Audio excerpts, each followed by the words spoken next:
Hello, everyone, and welcome to We're Golden. I'm Jody Harrison Bauer, age 63, here with Content Kim. Age 60. And we have a special guest today. We have Jason Tartick from Trading Secrets, his podcast, and best-selling author of The Restart Roadmap. And he is so handsome. So handsome. More handsome in person. Yes, very. And taller. George Clooney, handsome. And taller, yeah. For those of you who do not know who Jason Tartick is, he is a Wall Street Journal best-selling author, the host of Apple's top charting business podcast, Trading Secrets, entrepreneur of 5 operating companies, investor and speaker. After 10 years of working in corporate banking, he took a detour into reality television to be a contestant on season 14 of ABC's The Bachelorette.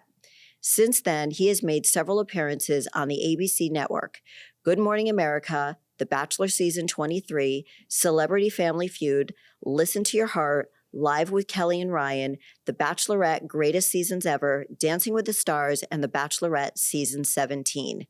We are so excited to share this story of Jason's journey through everything that he's gone through, sort of rediscovery and redefining his roadmap and being the businessman that he is and the busy man that he is. He's a busy man. Yeah. Yeah. And his book is incredible. We really enjoyed the interview and his book. Yeah, we talked about his book a lot, his time on The Bachelorette, what he learned, and what he's doing now. So here we go, Jason Tartick. Hi, Jason. Hi. Welcome to We're Golden. Thank you guys for having me. You guys are golden. I get it. Thank you. It. Thank Killing you. it. We're Both trying of you to two. spread the golden everything, although Kim thinks that golden is not the way we should be described, right? No, it sounds really old. It sounds Golden, really yeah. old. How would you Right. like to be described? What were I had some really good ones on our Okay. deal, and I I can't think remember. it was Into the Sunset or yeah, something. I think Something there's, about there's phases, but we're golden is like when you're in your 90s.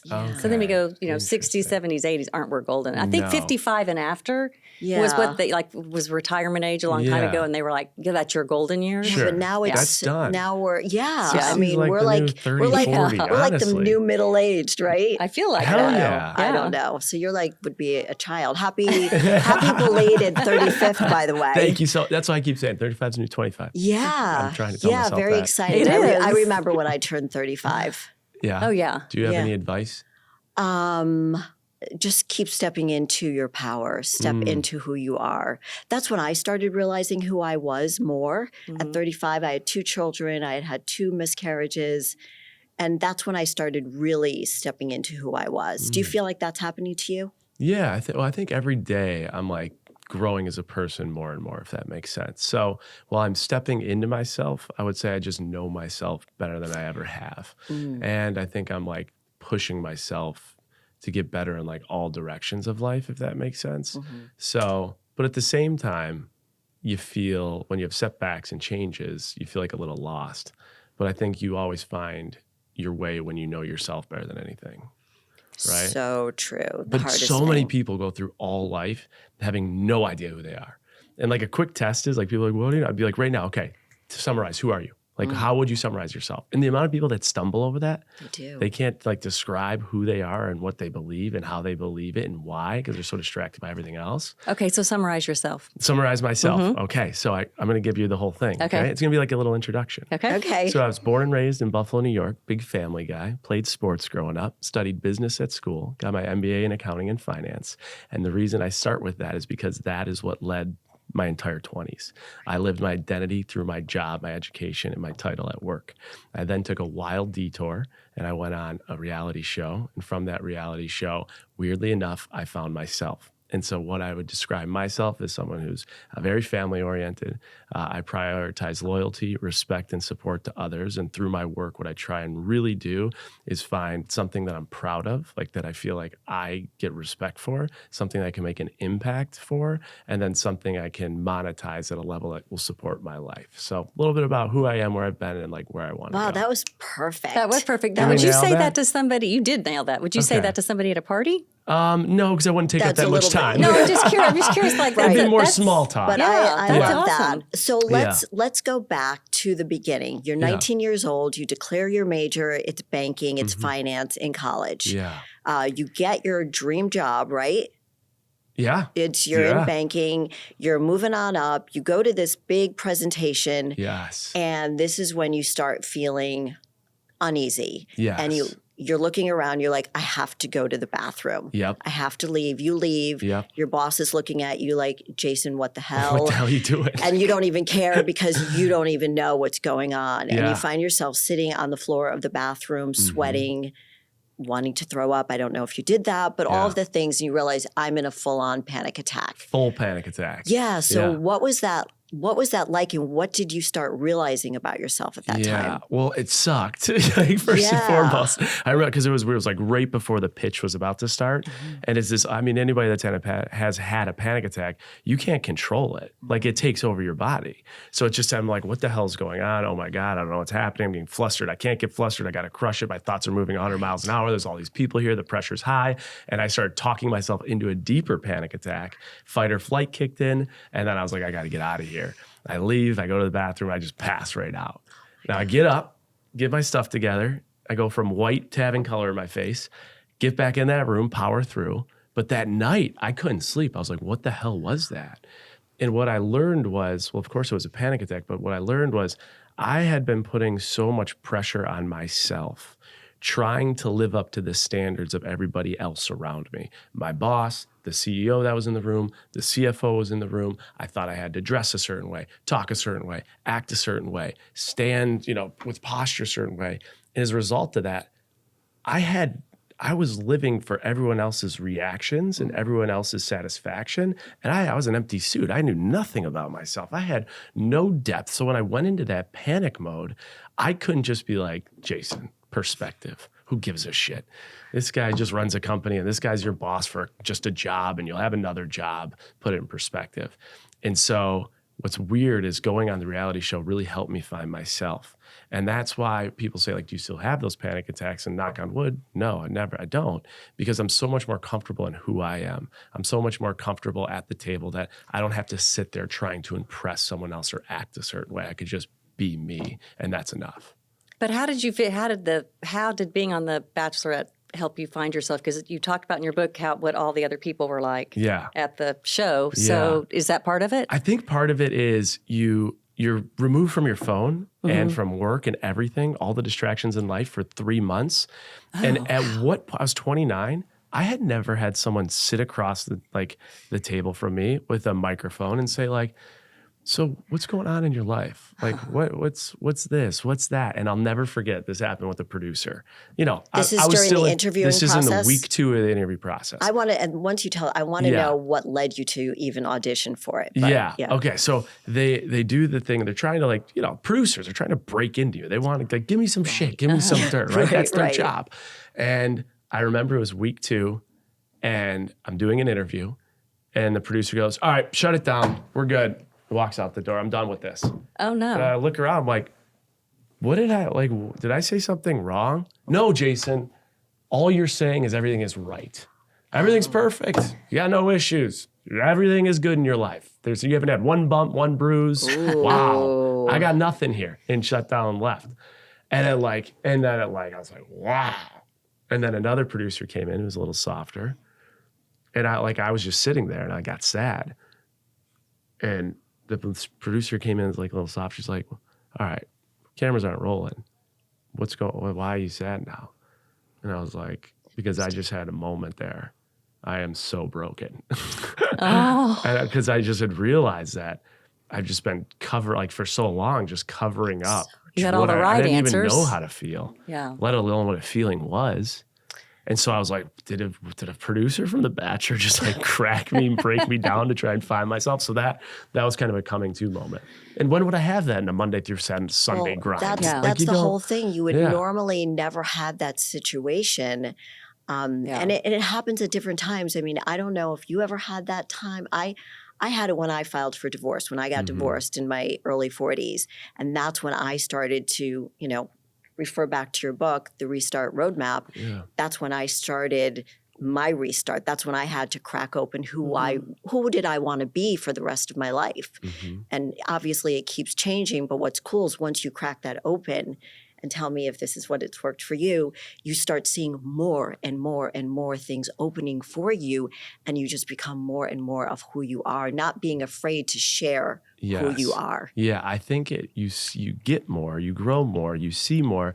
I think it connects to the fact that when you know yourself at a better level, you can be more vulnerable and open with people. And then what it does is it creates a connection that you never had. So like at work, I remember when I was working and on the show, I had very high level, like, let's shake each other's hand. How was your weekend? Bullshit relationships, right? Well, now my whole life's being aired out on the show and I'm just going back to work. Now people are like coming up to me wanting to talk about this and my family dynamic and my gay brother and what it was like living like this. And, you know, I have a walk in one time and the assistant was like, oh, I heard you're a good kisser. I'm like, oh my God, because they were talking about that in the prior. I'm like, this has gotten too out of control. But what's weird enough is like all these boundaries were broken of what I put up. As a result of that, now I'm like having deeper connection with people. And I think when you have deeper connection with people, then opportunities come up. I think then that's you true. see more, right? I'm wondering, Jody, when you said that just now, it made me think about this. You were divorced, so it was just you kind of figuring it out. Like for me, it was when my kids left for school, but I was still married, so I still had part of that. What was my identity? Yeah. I wonder if that makes it more difficult if people are married, especially like going through even what you changing careers, if it makes it harder. Yeah, I think so.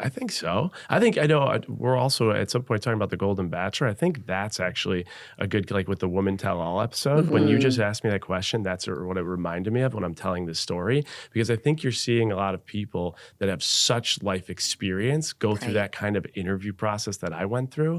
And they're saying it like helped them find themselves. It helped them find their love. And I think there are going to be these moments where you're going to have that rock bottom moment of like distress, but once you have that, it's such an opportunity to like either grow or fold. Yeah. And so I think those opportunities are huge. And some of them, while they sucked, they allowed me to grow in big ways. It's always the messy part that helps us grow, always, right? It's the part that sucks and you're like, why is this happening to me right now?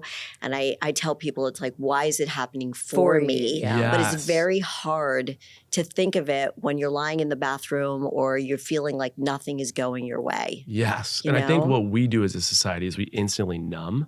And I just saw this, there was a TikTok about it. It was like the lobster. Of course there is. Lobster theory, right? And it was talking about how lobsters are like this small, like mushy animal that will instantly be like taken as prey, but they have the hard shell, right?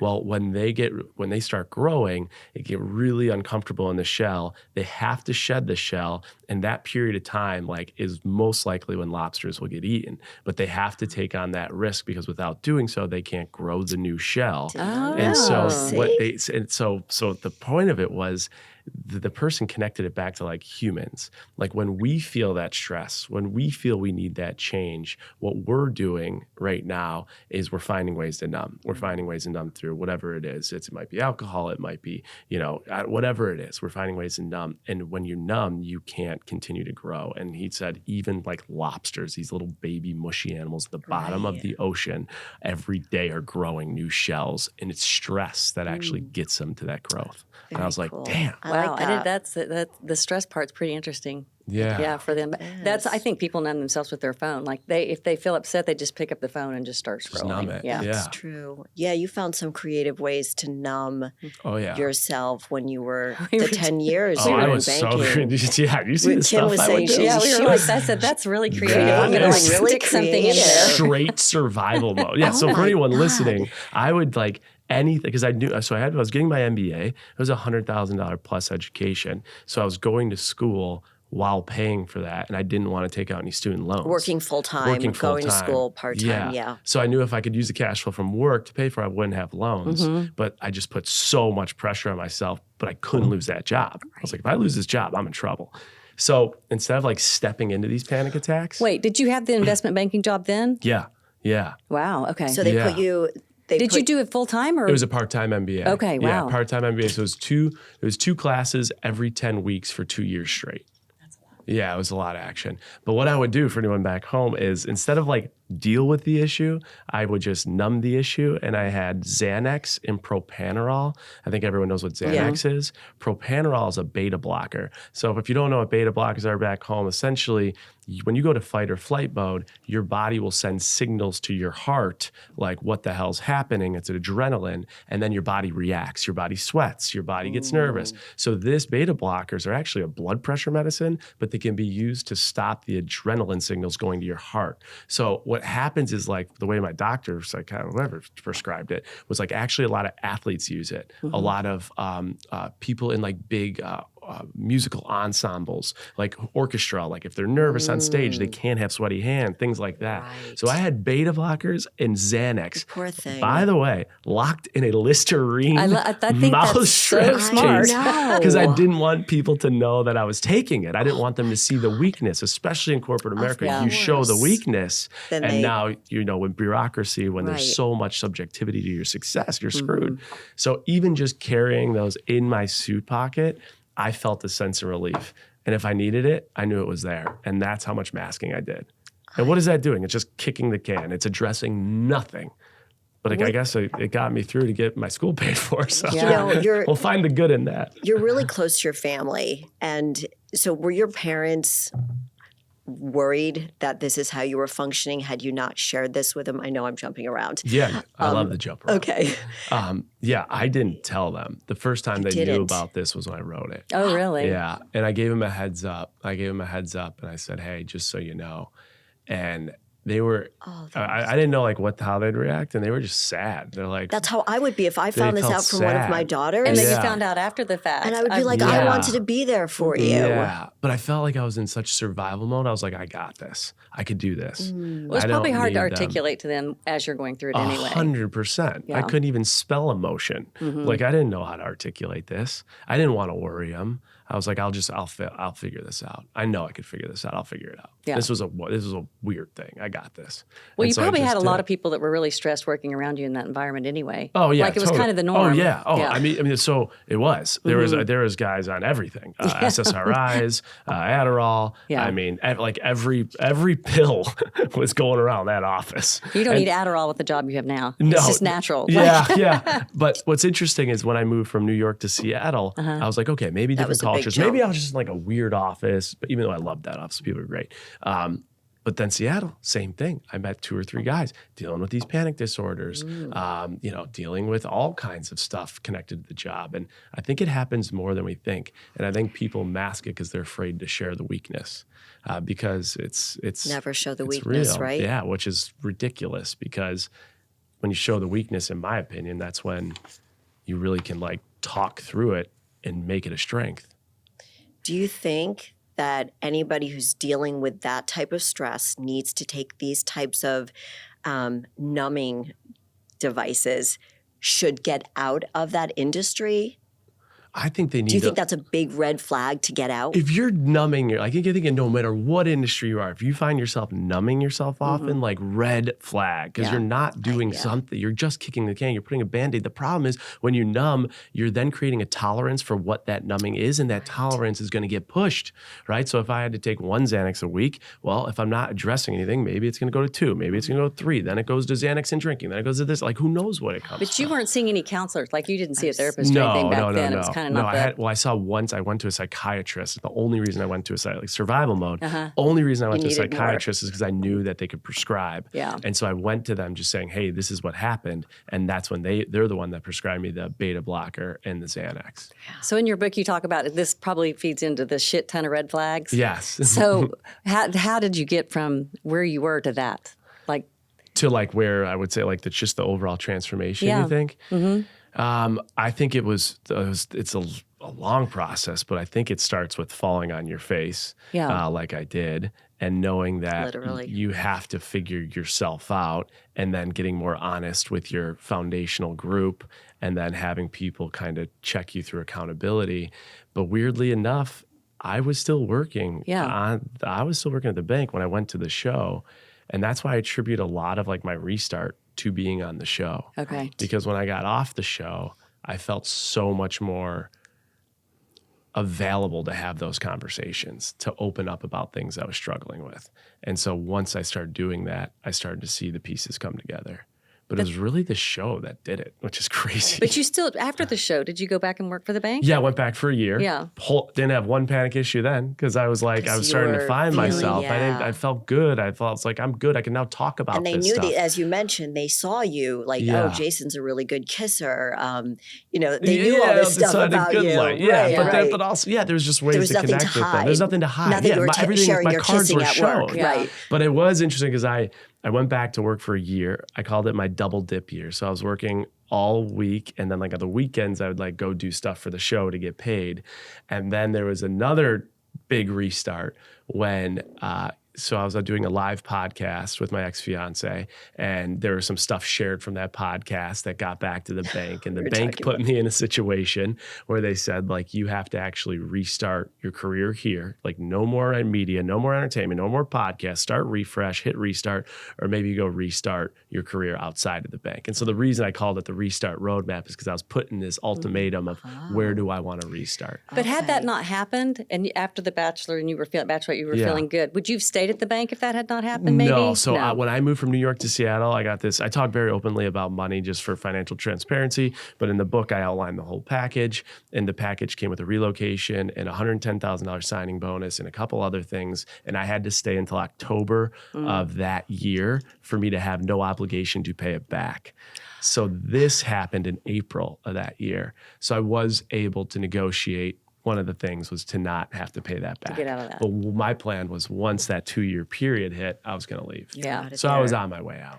So how did the whole Bachelorette happen? Yeah. So you know Gilda Radner, the comedian? Yeah. So she died abruptly of ovarian cancer. Right. They started a non-for-profit called Gilda's Club, and they have them all over the country. Well, I was in New York at the time, and they do this event where they pick top 30 bachelors, all different ages, and you come out and you get dressed up and you dance on a stage. Oh, you dance? People win. Well, you can do whatever. Okay. And people are bidding on you for a date. Right. But it's I've a been black to those tie. things. Everyone's It's like a gala. Like everyone's dressed up. Yeah. Well, I came in and I had a tuxedo and I came out to old time rock and roll, and I was like working. I was like stripping on stage. Oh, wow. I had air guitars. I had the glasses. I was drunk. I was bringing So it. cute. And I raised the most money that night. And so that was in March. And in October, I got a call and they said, hey, we got this video from this charity auction. Oh my gosh. Someone submitted to us, still don't know who. Oh, wow. And they said, are you single and do you live in New York? And I said, well, I'm single, but I don't live in New York. And they're like, well, you still qualify. And that's how it started. So it was from that experience, that charity event. And you still don't know who sent the video? No, but I know that I was submitted and my best friend was submitted because he did the charity too. Okay. So I'll never forget, I call him. I'm like, dude, I got to talk to you. He's like, what? He's like, I got to talk to you. He got a call too. Oh, he did. So him and I went to regionals together and through the process, and I ended up making it. He didn't end up making it. Yeah. I know. So why do you think you made it after you had that interview with the producer? So you go there. So you're interested. Are you interested because you're like, I need something new to happen in my life, or this sounds like a great opportunity, or I'd love to meet the love of my life, or all of I was those passing things. out on bathroom floors, so I'm like anything but this. this. Let's try something, right? This is a message from the universe. Yeah. Everybody in my life said, do not do this. Like, what do you have, a rocket on your back? You got 6 or 7 promotions in 10 years. Mom and dad are like, hell no. Okay. Like, what do you do? You got your MBA. You don't have any debt. You're killing it. What are you doing? Well, you don't know how they're going to portray you on there. You have no idea. Yeah, so it could be it's a huge bad risk. thing. Yeah. A huge risk. And my mom's a huge fan of the show. So she was like, Jason, Bachelor is my thing. You're not welcome to join this world. So you funny. said, now she's, I'm at Chris Harrison's Right, of wedding and course. this Yeah, and that. She's like, right. what the hell's going on? FaceTime her with Trista. She's like, oh my God, I'm fangirl. Like, Trista, So they did not want me to go on. Everyone told me not to go on, but I was just like, I'm going to give it a shot. I want to give it a shot. Why not? Yeah. Yeah. So nobody really supported you doing it. No one. I have friends now, because I say this often. I'm like, I was never supported. They're like, oh, well, I told you. It's like, no. Every single all said no. person was like, what are you doing? You're not a reality TV guy. Yeah. Like, stay in your lane. Yeah. And I was like, And you're like, ABC's no. knocking on my door. I'm going. going. I've been stuck in a bank for 10 years. I'm out. And so I took the shot. You did. Yeah, you took the risk on yourself. Yeah. Yeah, you have that personality. So, It was fun. But what happened when the producer left the room and that softer producer came in, kind of cracked you? Yeah. How much longer was the process, and what did you have to go through to be on it? And did you feel that this was still a path you should follow and see it till the end? So that was week 2 of filming when that happened. Oh, okay. But to just give you the process of being, have you ever heard about what the process is to get on the show? We've heard a little bit about they do an interview, they do don't they do a psychological? Yes, they do a psychological exam. They do it all. Well, so you first get approached, and then you go to what they called, I think was regionals, and then you go to super regionals. So you're making it through. Each one gets a little bit more intense. And then you go to you make it to the finals. And what I was told is they bring 50 people to the finals. And of that 50 people, they'll select 35. And then I believe 5 or so will be substitutes. Okay, well, I have to just tell you something. Because when I see these contestants on the show, men or women, I'm thinking, is this the cream of the crop sometimes?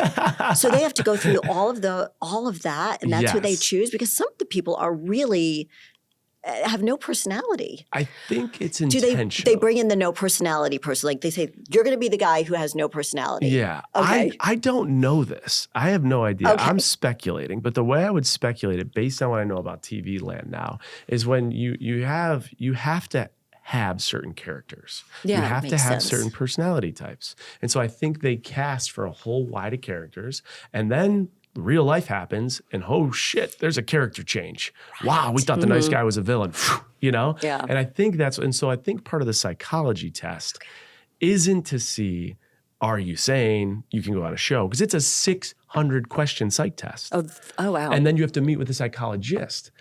My opinion, this is just speculation, is that is so they can identify your personality type. What makes you tick? Who are you? So they can then cast for that board they need to fill. I see. And so I think that's so you need a boring person. You need a crazy person. Yeah. You need a super good looking person. Right. You need the athlete that's lost themselves. You need all these things, right? So what do you think you were cast as? That's a good question. I think I was casted as a villain.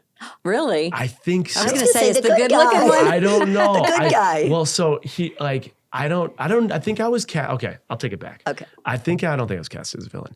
I think I was casted as a tweener.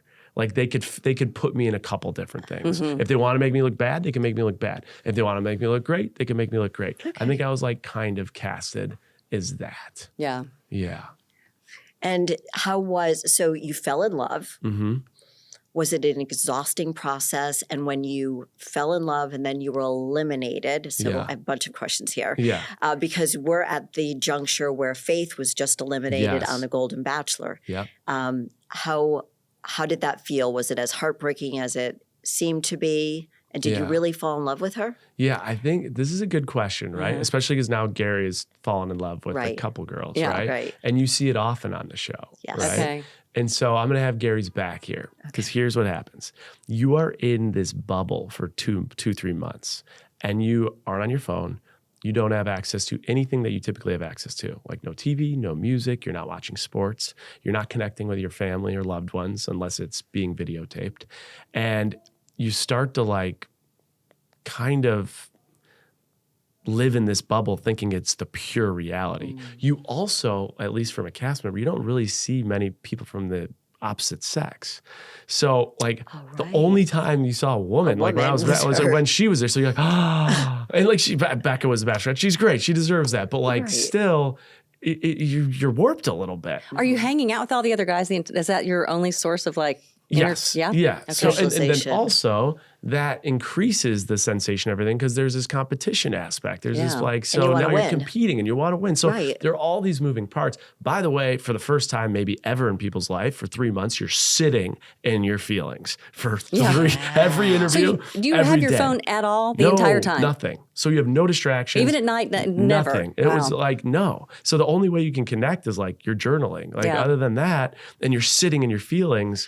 So because you're so locked in your feelings, you're feeling everything is like you're so sensitive to everything. Yeah. Did you trust all the other guys, or were you kind of like? No, I trusted no one. No one. Okay. Yeah. I had like a few good buddies, like Blake Horseman, Colton, Grocery Store Joe, Garrett. That was like my crew from our season. Okay. And I think to his point, what he's saying is what he's feeling right now. He's feeling that. He loves them both. In 3 months from now, he'll be in a different place where he'll be like, I'd be interested in how he would answer this, but I think he would say, I was just really in it right there.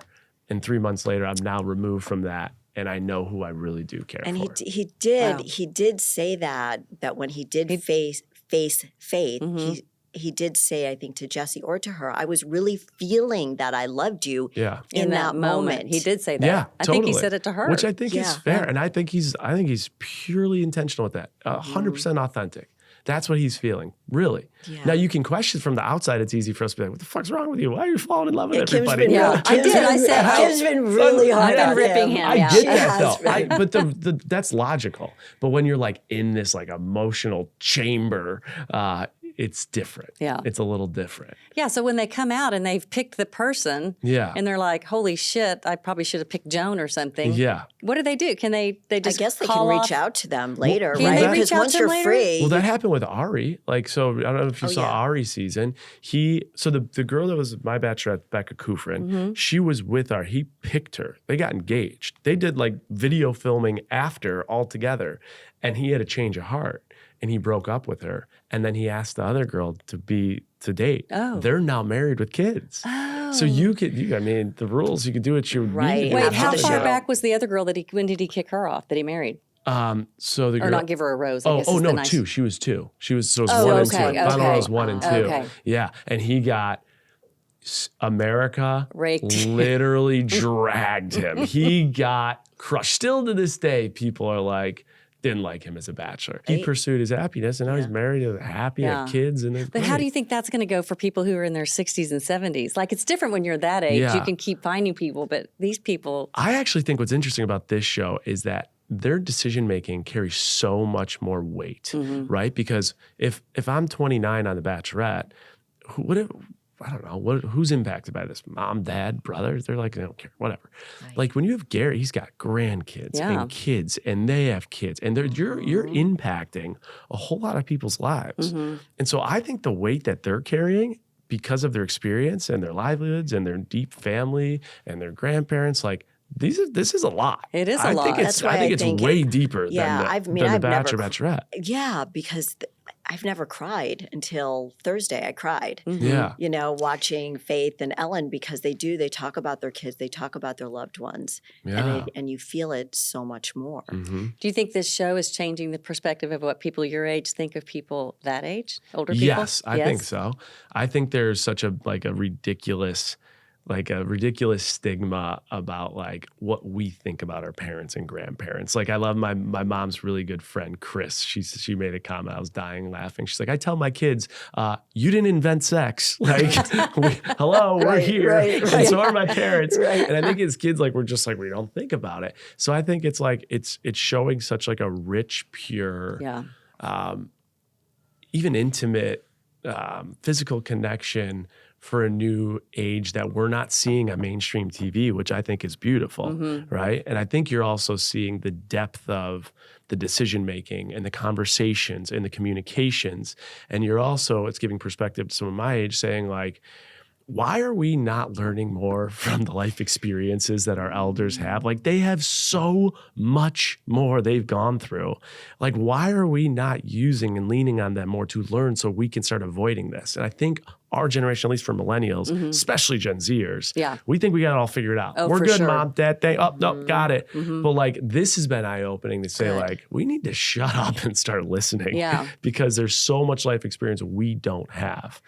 I don't think that there's not a lot of opportunity out there to do it. I mean, I think this show has really put it out there, especially from the women's point of view. And I think a lot of times women get she just doesn't get it. She's so old. Well, how about when we're talking to our daughters and they're like, Yes, you don't know. Or you like, don't know. Like I've never used my app, my Uber to call. I don't know how to use my Uber app, right?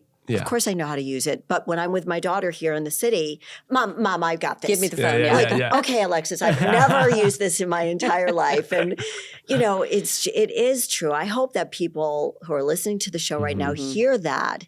And it's nice for you to say that. And I hope that everybody will try to do that. Listen to us. Totally. Not that we know so much, but we have our life experiences, and that is invaluable. Yeah. And that's why I think it's cool what you guys are doing here.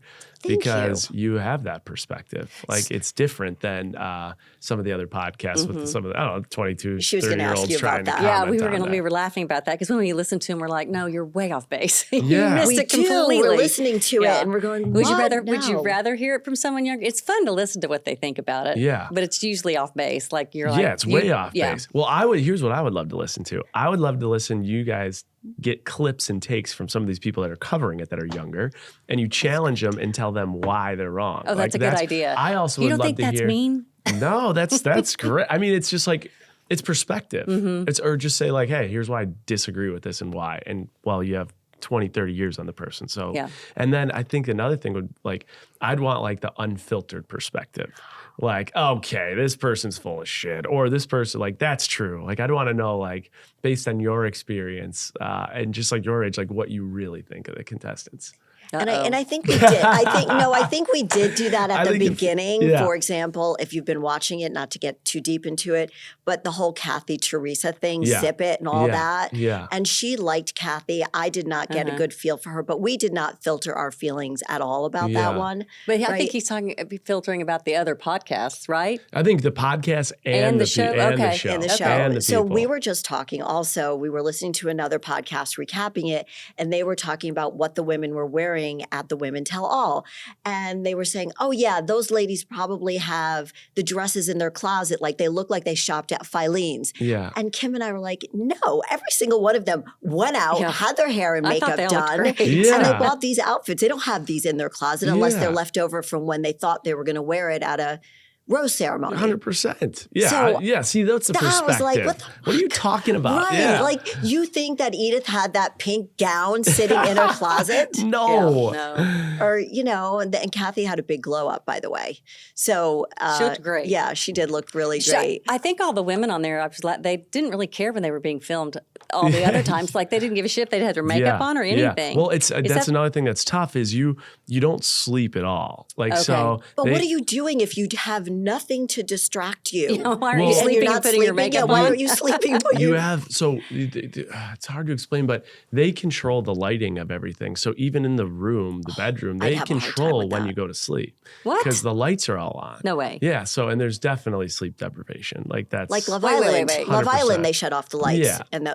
Wait, say that again? On Love Island, another reality show. It's a really cool show. Do you like Love Island? Yeah. It's a great show. So they let them know when it's time to go to bed, and then they turn the lights on. And they do like at 6 a.m. So they have you going. And you'd be surprised, like there's not as much downtime as you'd expect because they have you going. When you're doing these ITMs, when you're seeing people do the interviews, you're in those chairs for like an hour in the moment interview. So we know when those are those private things we talk about. We always say the private. You know when you see like someone just talking to a camera. Yes. It's just like Gary, the Bachelor, and he's like, I feel like this and that. Right. That's an in the moment interview. Okay. ITM. So after each night, did they interview each of you guys? Oh, after anything they interview. Okay. You wake up, they interview you. Okay. You have an interaction. Someone throws something in the pool. Let's get Jason's take. I did that with Barstool. I did Surviving Barstool, which I was like, I sucked at it. But they would take you in at the end and ask you what you thought about whatever. Yeah, exactly. And they'd kind of pin each other against each other. Well, yeah. Well, then the producer will be like, so what'd you, like, that was kind of messed up of Jordan to do that. Like, don't you think that took away from the experience? What do you think? Yeah. And then, so that's where you're doing a lot of that. And then you're doing a lot of group chats that they're filming. You know, when you see like two girls talking or two men talking. So there's a lot of that. And it's actually busier than you expect. And there's always eyes on you. You're never just hanging out by yourself. You have to be, Do you always have one person that kind of escorts you from your room to where you're going? There's handlers. Handlers, yeah. There's and at all times they know where everyone is and what they're doing and how they're doing it, and it's likely someone's with them at all times. So you'd be surprised that like the whole makeup vibe, it's tougher than you'd expect. Okay. It's tougher than you'd expect. So as you were going through all of this yourself, exhausted in your feelings, and then you get to there are 3 of you left, and then she eliminates you. Was that devastating to you? Yeah, like in the moment. Yeah. Oh, yeah. Yeah. I mean, because again, you're in that like bubble. So it was awful. Yeah, I remember. And then when I remember when I just kept telling myself, don't cry, don't cry, don't cry. Yeah. And then when I got back to the hotel, when all the cameras were off, I was like losing it. Yeah, I know. I was like, and I was just like, I'm like, well, I don't know. You just feel so disconnected. You're like, where is there? Like, where's my family? Where's my friends? I have nothing. I'm lost. Like, what the hell? So you're just like, that's another thing too. Like you're sitting in your feelings. Yeah. Where if I was home, I would just like go get a drink. And also you're just going off. I was down and out for a couple days there. And you're just going off your time that you have with her. That's all you can go off of. You're not seeing anything else. Yeah, you're seeing nothing else. So you think everything's real. Oh, you have no idea. Yeah, you have no idea. Did you think though that I guess it's hard to say at the moment, if you can tell me how you felt at the moment and now, did you think you had lost the love of your life, or did you just want to win? No, I loved her. Like in that moment, I thought I loved her. Mm-hmm. Knowing when I got out of that, I was like, that's not love. Like, okay. How long did it take you to figure that out? Month. Days. Okay. A week, 2 weeks, 3 weeks. Like, I mean, I didn't know if you just walked away and were like, God, what was wrong with me? Like, when you watch it back, it like snaps you back into reality. Okay. Right. Yeah, I do remember watching like it back when she broke up with me, and I was like, really? That was like 2-3 months later, and I was like still really sad watching it back. Just like I was like, you can feel those sucked. feelings. Yeah, I felt my feels like PTSD. Yeah. But I knew like right away, I was like, whoa, that was not love. Like that was not an ex. That was just like in that moment, like Gary's saying, like you're feeling these emotions that are just pretty freaking high. And you have this like deep, you're also connecting with them on deep levels, right? They're not going to let you have a conversation over dinner that's about like, what's your favorite sport color, right? They need good TV. As a result of good TV, that has to be like moving conversations. So, there's one moment, I never talked about it, where, I was talking about my dad and how we'd visit my grandmother at Alzheimer's. And I'll never forget the first time my dad walked away crying because like she forgot his name, but he was trying to hide it. And she's telling me about her father who passed away from cancer. And, we're talking about like learning lessons. So we're having these rich, like deep discussions. On national so TV. You instantly, that's connection, right? Yeah. But do they guide those conversations? Do they kind of, because they know your past, so they know every emotional thing that you have, right? Yeah. Okay. I think they don't guide them. What they'll do is like before the date, they'll just be like, what are some things some things you think you should talk about? Okay. I would say every conversation I had, like from a creative standpoint, it was all me. So like, I would be like, I want to talk about my grandmother now, and this is why, and I think she should know. And if she feels comfortable talking about her father, that would be great. And they're like, good. Like when I came out of the limo, everyone got like things handed to them. I was like, okay, this is what I want to do. This is my idea. What are your thoughts? So like, great, do it. So yeah. That was fun. Yeah. So you leave and you go back, you snap back into reality, you go back to your job, and how does your life change? Do you realize, okay, I'm going to go back to banking, or I need to change things? Like I just had a huge experience. Yeah, I was just like, this was really, really cool. I don't know what's going to happen from it, but I liked it. Okay. I liked the adrenaline, the stimulation, the idea of getting to like watch yourself back. I thought it was cool. I'm like, this is cool. Nothing I do in work is cool. So I was just like, how does this work? What's next? Should I go to paradise? Should I not go to paradise? Like, should I stay in this world? Should I focus on social media? I didn't know, but I just like dove full speed into all this stuff. And then I started to learn like the monetization behind it. Right. And I started to learn like, wow, there's some real bucks here.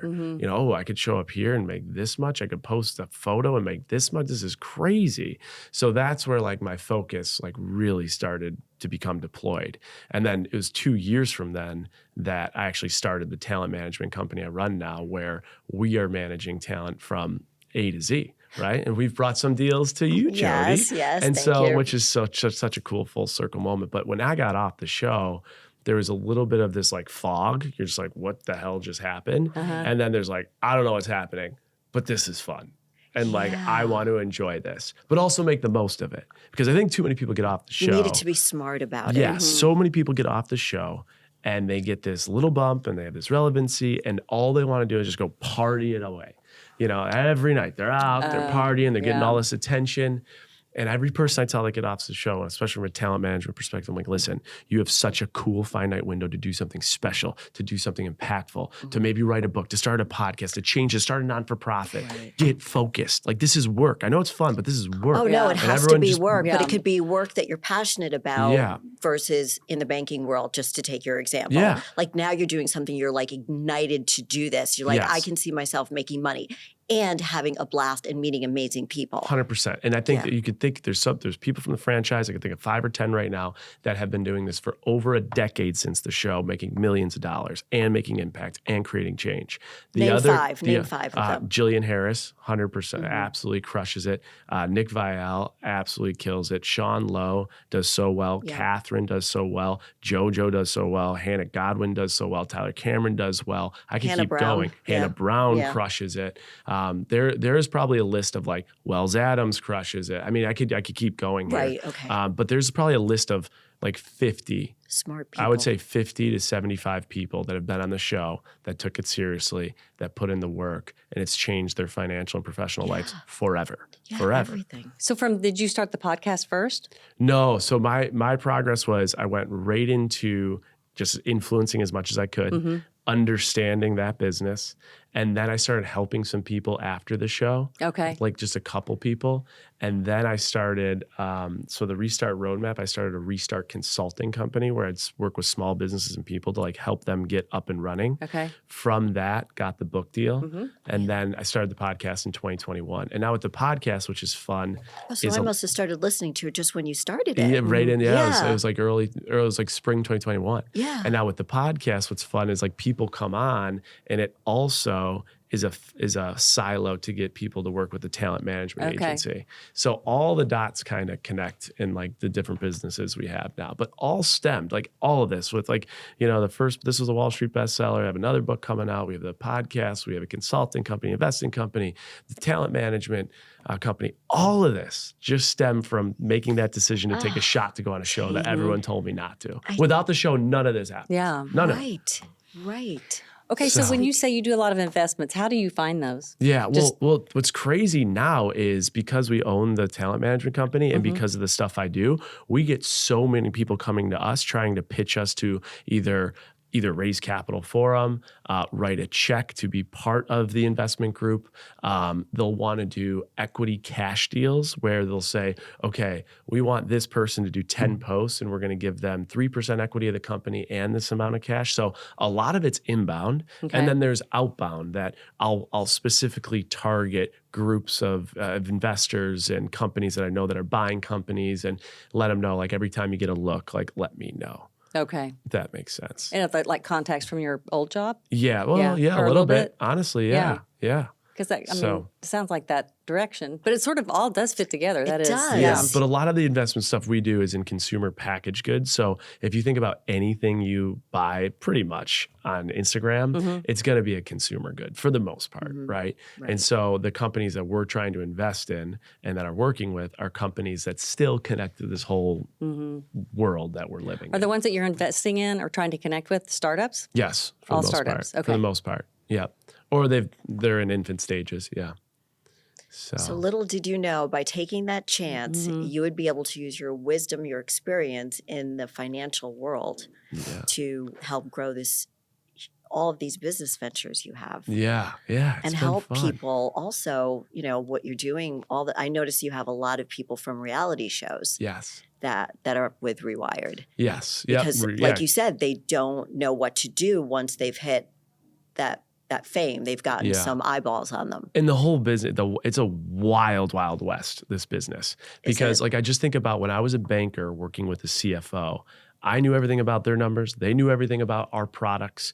The margin for what they knew versus what I know about banking and pricing and products is razor thin, right? Okay. But when in this world, the knowledge gap between the business leaders, like in the sharks, and the actual talent, it's insane. No one knows anything. So you have these people that come off the shows with all this impression and power.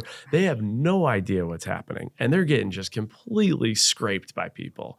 And so that's where I was like, wait a second, I'm getting hosed here. Like I was getting, but I caught on to it quickly, and that's why I have such like a passion for this industry, because there's so much work that needs to be done in it, in automation. So there's smart so of you many to be things doing that have this. to get involved. So smart. Yeah. So on your podcast, you talk openly about what people are making and how they're doing it. Is that why? Exactly. Because you think it should just be. So it's called Trading Secrets. How did you get to where you are? What were the secrets to get there? How much did you make? How much did you lose? What are you doing with your money? The idea is like breaking the vault of just like talking comfortably about money and how it's made. And as a result of that, we're trying to do it in a healthy way, not a braggadocious way, so that we can take away from what they've done. Just had in a couple of weeks, it's going to come out, a TikToker at 19 years old. She was just an early adopter to the platform. She went on Snapchat once they started doing, I forgot what they're like shorts, reels. They're trying to compete with TikTok. So they initiated this program for creators. She was the first person on it. At 18 years old, in 5 weeks, she made over $1 million. No way. 18 years old. Oh my Lord. Right? So that conversation has people jaw hitting the floor. Yeah. And great, now we know that. What the hell did mom and dad say? What did they make? She's like, not that. So they were blown away. Right. But the conversation is, what can we take away from that? What exactly did you do? How did you do it? What can I go do now to try and make a couple bucks, maybe not $1 million? And so those are some of the conversations we have. Bringing value to your listeners. You want your listeners not to go, well, I can't do that. You're like, yeah, you can. Yeah. But this is how she did it, Yeah. navigating through those waters. Because I think it's so hard. Everything seems overwhelming. Yes. And then people want to copy other people. And it's not really about copying. It's doing your own thing. Yeah. And behind money, there are so many stories. And from those stories, we can learn so much. Like I think about like Molly Bloom from Molly's Game. If you remember, she ran that underground poker ring. She had shared that she had woke up after the FBI raided her apartment and that she woke up to her bank account and it said minus $9,999,000. That's what it said because everything was drained. But behind that number, there was a story. They told her they would make her whole. She could have all the money back if she ratted out the politicians that played in her game. And she said no. She said no. Yeah. So she's still paying her debts back. It's so behind crazy. money, there's a story. And there's a story we can learn story. from. That's my thought. Yeah. And people, that's what people want to do. They just want to keep learning. If they're listening to your podcast, they want to learn. So how do you balance all the businesses that you have, taking care of yourself, being with family, because we know family is important to you. How do you balance all of everything in your life right now? It's a work in process. Yeah, because you seem very busy. It's a struggle. Yeah. I think the biggest one I've been trying to focus on is focusing on me a little bit, like putting in me time, because that could be really hard when you're distracted and you're doing a lot for everyone else. I do go to therapy every 2 weeks. That's very helpful. Great. And then I would say probably the biggest thing is trying to combine all the two, if that makes sense. So like with a lot of my work stuff, there's ways to have a lot of fun with it and there's ways to incorporate family or friends, right? So for example, next week going to F1 and with F1, I got to bring a +1. So in that I don't know what F1 is, do you? Is this in Vegas? Yeah, Vegas, yeah. So F1 is like, How do you know and I don't know? I've been to Vegas a lot. So have I, but why don't I know what F1 is? They're redoing the streets and everything. It's like car racing, F1. Oh, I don't know anything about. Oh, But Formula. Formula One. Oh, if you said Formula One, I would know. F1, yes, okay. It's like taking over the world. It's Yes. crazy. I don't get why it is though. Yeah, it's interesting. God, I feel really dumb that And I there's said so that. Can much we like take that out? and there's a lot of like money behind it, and like all the big superstars want to be involved with it. Right? Like Michael Jordan's always there, Tom Brady's always there, Elon Musk. It's like I don't know what, but it is the hottest thing in the world. It's Have you been to their race? I've never been to a race. I'll report back because I've never been. Okay. But an example like that, so give me a +1. So I'm thinking, okay, what friend haven't I connected with in a while? Like, what can I do that's special? So called my buddy, like good friend from Rochester, New York. Haven't seen him in a while. And so I'm like, why don't we go? Let's go have fun. So I think finding ways to combine work, fun, and pleasure and family and friends has been helpful, but it's something I'm working on. Do you have any tips? No, I think that you are fine. Yeah. I think you are, you're going to have no problem. Except for you probably surround yourself with people who build you up and make you feel good. You're not around any dead weights or I mean not anymore. You have control. I'm just saying you have control over who you're hiring because that can be, and that's who your people are that you're around the most. Yeah, and I think your friend group's so important. Like you have to, I think you have to. If you're not shedding friends in life, unfortunately, I think it's like you're not growing. I remember when I started competing in fitness shows and I had no support. This was after I got divorced. Like 4 years later, I started competing in fitness shows. So I was 46, and nobody, my family, my daughters, they were like, "Ew, Mom, gross." My friends were like, "Aren't you too old to get on stage in stripper heels and a tiny little bikini?" And I said, "No, I'm going to do it anyway." But I had no support whatsoever. So I had to start shedding my friends. Totally. I called it divorcing at the time because that was, I love that. Yeah. You know, a big one I do now is if people are talking poorly to me about others, I keep a close eye on that because it's very likely those people are talking poorly about me to others. So I try and keep those type of people out of my life, and I let a lot of them in, and because I just think through this platform you learn when people are judging or chirping or trolling you, they're doing it because it's either internal resentment or external longing. They see something in you that they don't have, or they see something in you that they resent about themselves. And I noticed all the gossip, bullshit, talking shit stuff, I don't have energy for it. That's very insightful. I'll have to remember that the next time a troll shows up. Yes. Because they do show up. Internal resentment, or you have something that they want. So did you how was your good friend that didn't get on the show? Like, did you have close friends that kind of went through a jealous stage for a while that are still your friends? Because that'd be hard to watch. I like that you question. kind of had a glow I think up. that's a good question. I think they didn't. If they did, they didn't communicate that with me as much. And my good friends were my foundation was always there. He's still my best friend. Okay. I'm hanging with him all weekend. Okay. And actually, he showed up. Ironically enough, there was a date where Becca brought my friends to surprise me, and that was one of the guys they had come on. But yeah, I think you see that a little bit. Yeah. I found that much more with acquaintances. Yeah, Oh, really? Yeah, I would say like, like your core, you look at like a target circle, like my core inner circle, they were all strong and have been strong with me. But those people like on one layer outside of that inner circle, I noticed a lot of bullshit there. I'm impressed that you said that because I say that. Raising Alex, we talked about that a lot. But then with Michael, my son, he's like, "What do you keep talking about this inner outer circle?" Guys kind of have it different. Like he has his good friends and that's his whole thing. Alex kind of had the tears. I feel like with women, it's a little bit different. Sure, probably. Maybe. But I think like with this world, I think that circle changed a lot. Okay. You know what I'm saying? I think more people want in, or more people want, right? You know what I'm saying? Yeah. But I also think that when someone sees you having a huge leap of growth, they don't know where they stand in your life sometimes. True. And they're like, whoa. Where are we? Yeah.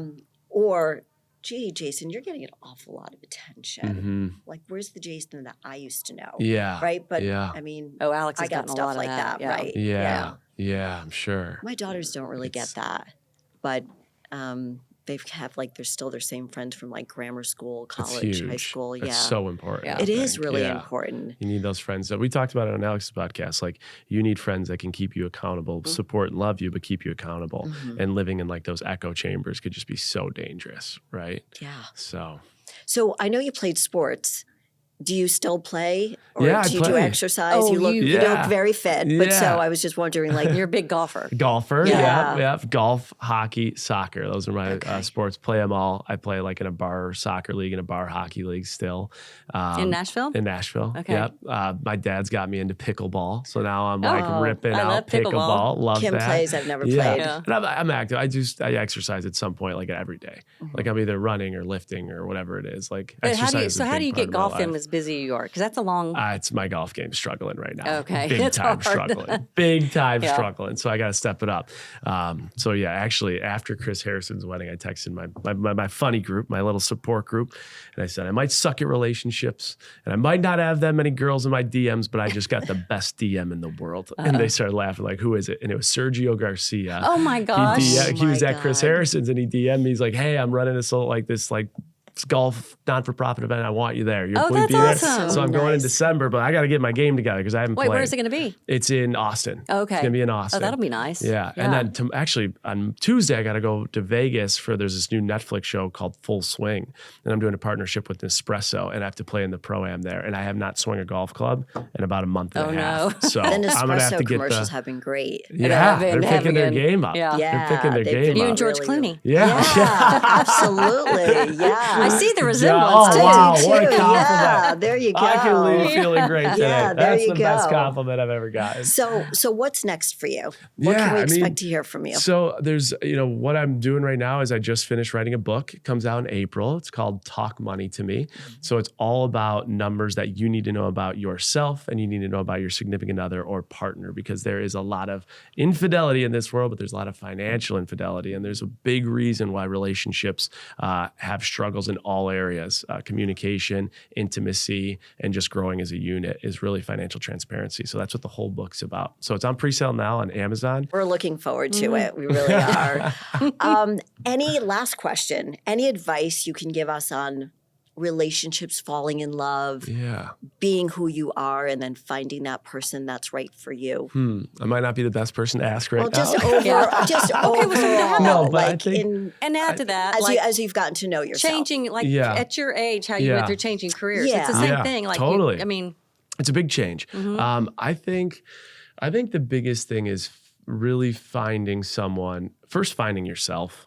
I think that's the most important thing. That's what I was hoping you were going to say. Yeah, I think so many people are trying to. They look and they cut down, or they don't. They're trying to fit the perfect person they want in this box. Oh, they don't do this. That's not good enough. Or this isn't for me. And the problem is, I think people have to ask themselves, what are you trying to fill? What's wrong with yourself? Look at the mirror. And I don't think until you can really find yourself, you're going to find happiness with anyone else. And it takes a lot of damn work to find yourself. And then when you find that person, to me, I think the most important things are just support, love, and respect. Those are the things that'll get you, I think, through everything. I've seen it with my parents and, hope to see it with me one day. So I think those are the things I'm looking for. But right now it's I said it yesterday on Alex's podcast too. You got the water they serve you at dinner. They got the appetizers. You got the dessert. You got all that. Then you got the main course. Right now, I'm the main course. I'm just focusing on me. That's great. Because once I continue to keep getting myself in a good place, it's all going to come. I got advice one time when I was broken up with Joe a long time ago. They just said, don't focus on trying to find somebody else or even focus on yourself. Just do what you think you're having fun at, and that's when the right person comes along. I like that. When you least expect it. When you least expect it, yeah. Anyway, Jason Tartick, thank you so much for being on We're Golden. We really appreciate your time. Thank you guys for having me. This was fun. Yeah. This was great. Kim, do you have any? No, I think we covered it all. Okay. Oh, I love it. Besides just saying so he's incredibly handsome. I've just been staring at you. Nice Good God, I don't know how you don't just get attacked everywhere you go. That's so I said nice to her of you. yesterday, I go, does he look like he looks like? And she goes, well, he's more handsome in person. And so you are. But your voice, wow, you have a very soothing voice. Oh, thank you. Doesn't I'll he? take that. When you listen to his podcast, you're very calm. I can't imagine you being anxious inside. Oh, I He's mean, on not that when I'm Propanol. podcast. Yeah, I'm all drugged up. No, I don't take any of that. Kidding. But yeah, no, I do. I get fired up sometimes, but it's not on the podcast. I guess. No, all the best to you, really. Thank you. This was awesome. You guys are we really great. appreciate I'm coming it. back for the book tour, round 2. I can't wait. That's Okay. Thank you for listening to We're Golden. Don't forget to rate, review, and subscribe. You can find me on Content Kim on all platforms, and Jody Harrison Bauer, and Fearlessly Authentic. Yes. Her podcast on all the platforms. And then you can find Jason at jasontartick.com. On Instagram and everything, you can find him at Jason Tartick and Trading Secrets Podcast. That's it. So until next time, remember to stay golden.